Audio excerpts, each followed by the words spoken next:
자, 이게 제일 문제인데. 실행적인 부분인데 아까 말씀드렸지만 혼자서는 안 돼요. 그죠? 그래서 이제 제가 어떻게 관리를 해드릴 거냐면 오늘 체크리스트 쭉 받으셨죠? 잠깐 한번 보실래요?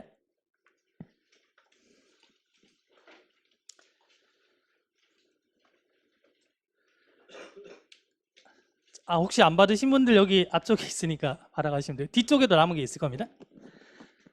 뭐 이따 받으셔도 괜찮아요. 그러니까 맨 위에 보시면 출석란이 있죠? 목표를 우리가 세우잖아요. 목표를 너무 막 크게 세우면 하다가 지쳐버려요.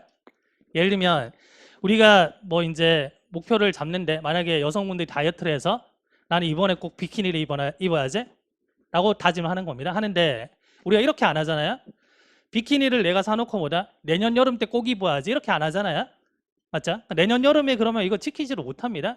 별로 감흥도 없고요. 근데 이번 휴가 때 입어야지. 그럼 한 2달 남은 거죠. 예를 들면. 그럼 그때부터 뭐다 운동을 열심히 할 수가 있는 거예요. 이래요? 그러면 거창하게 계획 잡으시지 마시고요. 출석날 있잖아요. 8주죠. 8번입니다. 그래서 오늘 오셨잖아요. 1주차에 동그라미 한번 쳐보세요. 직접 한번 쳐보셔야 됩니다.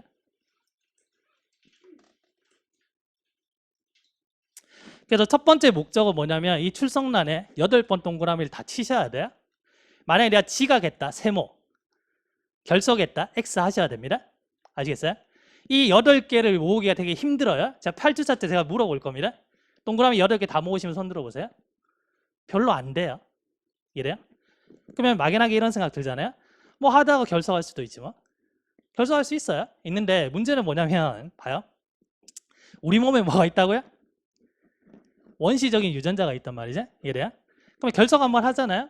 별일 아니에요. 그죠? 별일 아닌데 문제는 뭐냐면 결석했죠? 예를 들면 뭐 늦잠 자서 결석했어요? 하면 아침에 어떤 생각 드냐면 이런 생각 듭니다.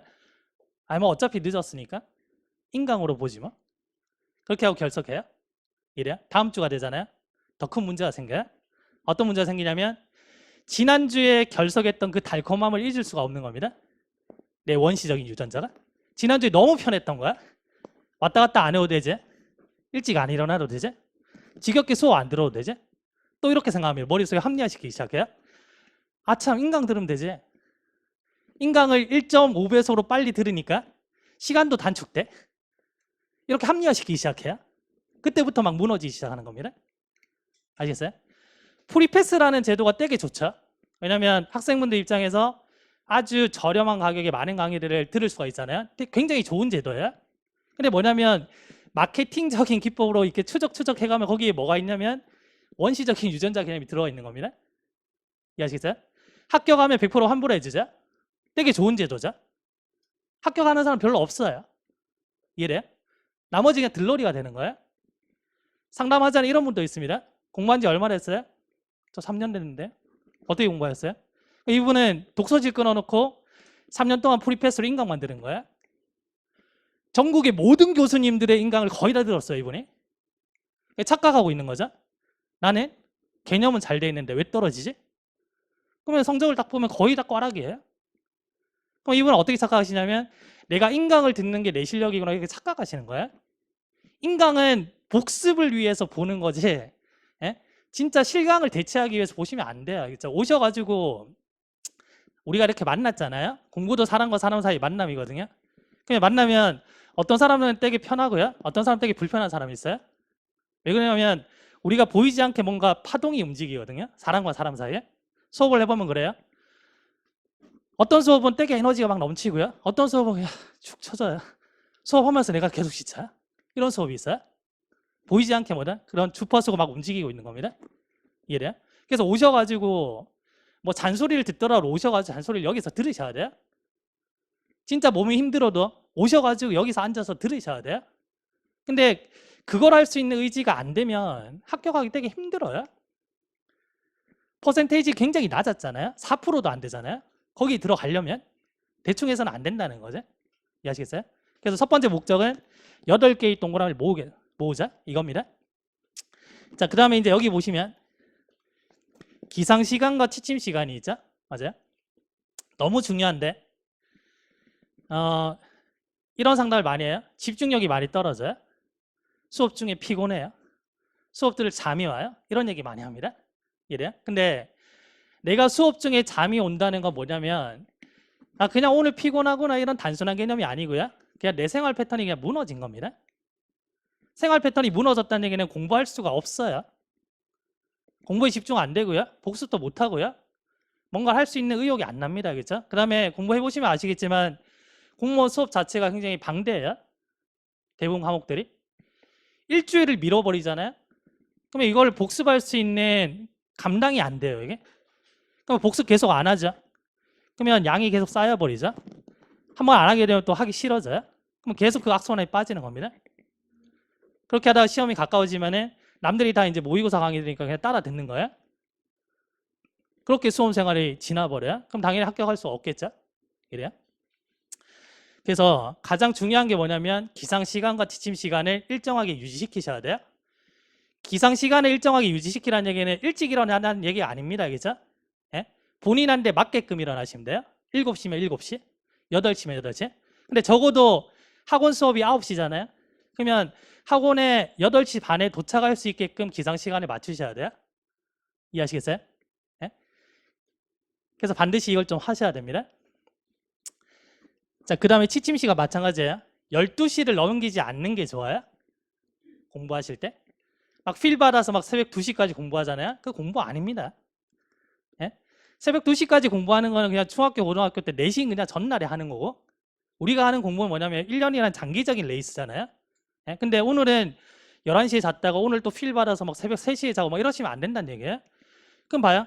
내가 평소에 만약에 11시에 자다가 새벽 2시까지 공부했어요. 그럼 3시간 더 공부했죠? 근데 그 3시간 들여다보면 제대로 공부 안 했어요.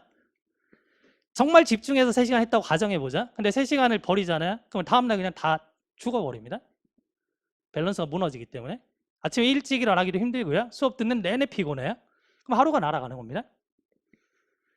그럼 하루가 날아가면 24시간이잖아요. 근데 나는 3시간 공부했어? 그냥 대충 계산해도 뭐다? 훨씬 손해잖아요, 이게. 맞죠? 그래서 이번 주에 반드시 하셔야 되는 게 기상 시간을 몇 시에 할지, 취침 시간을 몇 시에 할지 정하셔야 돼요. 그래서 지금 딱 떠오르는 시간 한번 적어보세요. 자, 나는 기상 시간을 이렇게 해야지.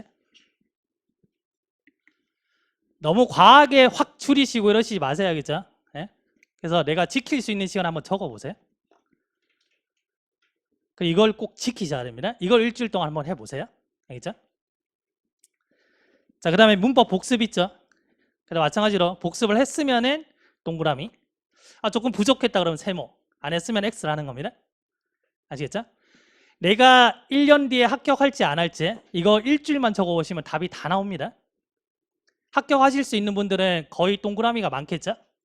맞죠? 근데 X가 굉장히 많아요. 합격할 수 있을까요? 못해요. 아시겠어요? 그 다음에 혹시라도 이제 뭐 세모라든지 X가 이제 있잖아요. 있으면 아래쪽에 날짜를 적는 겁니다. 예를 들면 내가 7월 7일에 지각을 했어. 아니 복습을 안 했어요. 밑에 사유를 적으셔야 돼요. 왜냐면 우리는 망각의 동물이라서 뭐다 조금만 지나면 잊어버려요. 근데 적어 놓으면 경각심이 생깁니다. 다시는 이렇게 하지 않아야지. 그럼 예를 들면 늦잠 자서 아니면 뭐 피곤해서 적으셔야 돼요. 적어 보시면 내가 뭘 바꿔야 될지가 그냥 나옵니다. 이게 그러니까 일주일만 딱 해보세요. 그러면 답이 딱 나와요. 아시겠어요? 자, 그 다음에 매주 일요일은 체크리스트 안 적으셔도 괜찮아요. 그래서 매주 일요일은 뭐다? 통계치를 내시면 돼요. 이번 주에 내가 동그라미가 몇 개, 세모가 몇 개, X가 몇 개 이렇게 보시는 겁니다. 일요일마다. 아시겠어요? 뒷장 볼까요?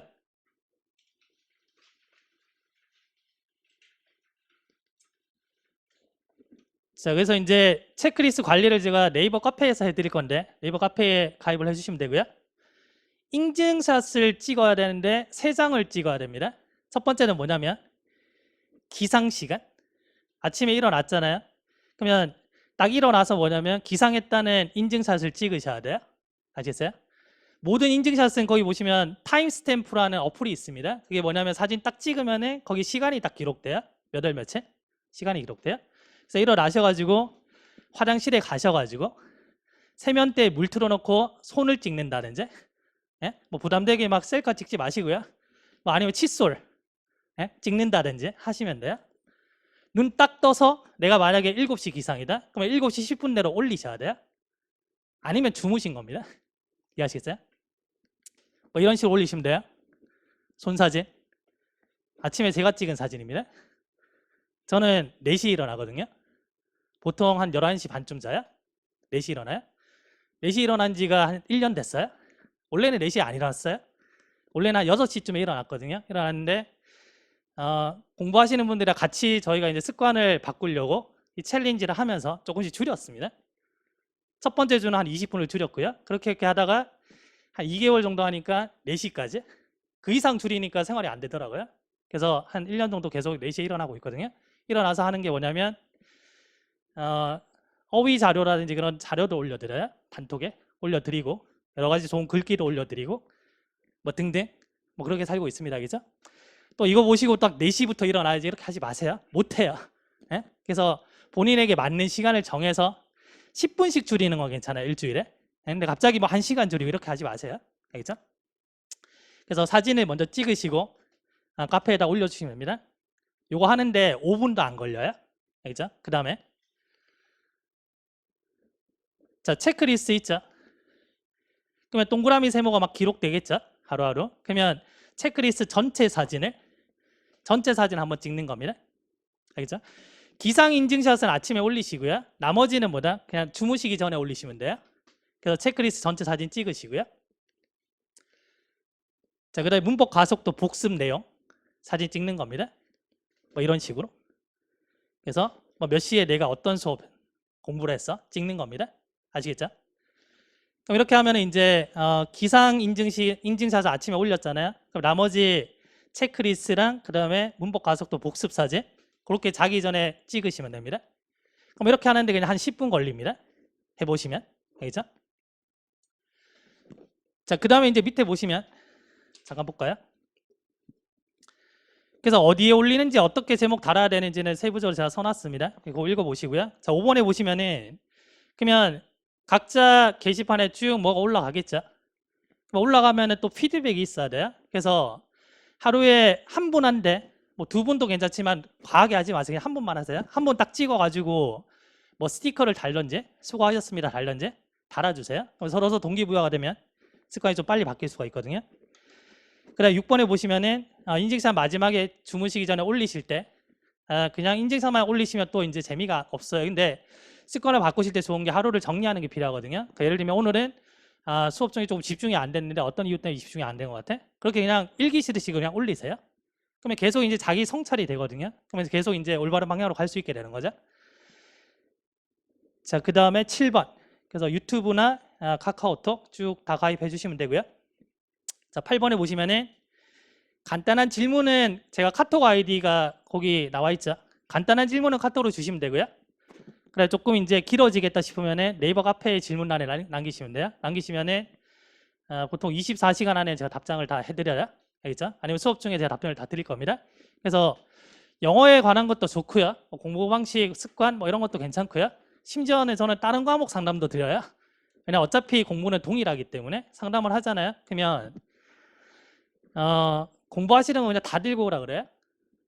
예? 다 들고 와가지고 어떤 과목이 어려워요? 물론 영어 상담을 해드리죠. 근데 예를 들면 다른 특정한 과목에 대한 어떤 문제가 있다. 그러면 제가 거기에 대해서 지식은 없어요. 지식은 없지만 어떻게 공부해야 되는지는 알고 있거든요.